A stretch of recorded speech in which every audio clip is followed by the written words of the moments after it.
So the DCU is on the way, and while I'm interested in a few projects, I can't help but think back on the wasted potential of the DCEU and how many stories never got continued, even if they could have been pretty good, all because of the universe they were part of. That is kind of what this series is. My own take on the DCEU, which, while it has mostly original movies, also has a few movies that I kept the same, specifically one per chapter. This isn't my ideal DCEU or anything. If I was actually in charge, I would just let the creators of individual projects do what they want and only get super involved in the movies that are part of the main story. This is just as much as I can write by myself. Also, this universe starts in 2013, when the DCEU actually started. Yes, I know, there was no real plan for a shared universe until after that, but I wanted to start this universe earlier. So let's start with the first movie of the alternate DCEU, Man of Steel. The movie begins with a montage of Superman's origin story. After that, we see Metropolis being attacked by Metallo. As Metallo is about to hit one of the citizens, the punch is blocked by Superman, played by Henry Cavill. Leave them alone. Metallo says nothing and the two fight, with Superman overpowering him while also saving civilians. I will make sure to repair the damage that has been caused. Then suddenly, Superman sees a figure flying in the sky. The figure is revealed to be General Zod, played by Michael Shannon, who flies down and hits Superman, who fails to block it. Who are you? I was Krypton's general before your father trapped me in the Phantom Zone. Now I have come back for revenge. For you. Superman is shocked and remains silent as Zod battles him and manages to overpower him. Superman is knocked onto the ground. Kneel before Zod. Superman manages to quickly get up and run away as Zod looks around. We cut to a few minutes later at the Daily Planet where we see Clark Kent talking to Lois Lane, played by Felicity Jones, and Jimmy Olsen, played by Josh Hutcherson, who are already aware of his secret identity. Are you okay? Honestly, I don't know. Who was that guy? He said he was from Krypton.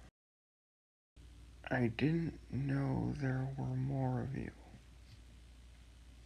I didn't either. We cut to Superman at the Fortress of Solitude where he activates the hologram of Jor-El, played by Tom Welling. Tell me about Zod.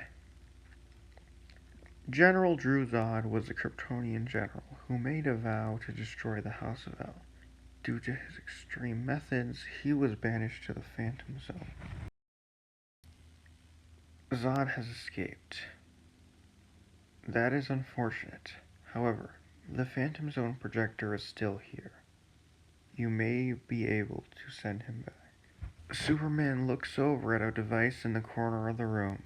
As he walks over towards it, Zod flies down into the fortress. Tell me how you escaped the Phantom Zone. I got help from someone who also wants you gone. Superman and Zod fight for a second time, with the two being evenly matched, but Zod manages to grab the projector and run away. Superman turns back to Jor-El. Zod took the projector. That is unfortunate, but I believe you can still get it back. We cut back to the Daily Planet where we see Clark meeting back up with Lois and Jimmy. He explains the situation to them. When I fight Zod, I need you two to grab the Phantom Zone projector. Got it. We cut to Zod descending on Metropolis as he begins to speak. Kneel before Zod. As Zod lands on the ground, Superman lands right in front of him as they begin to fight again.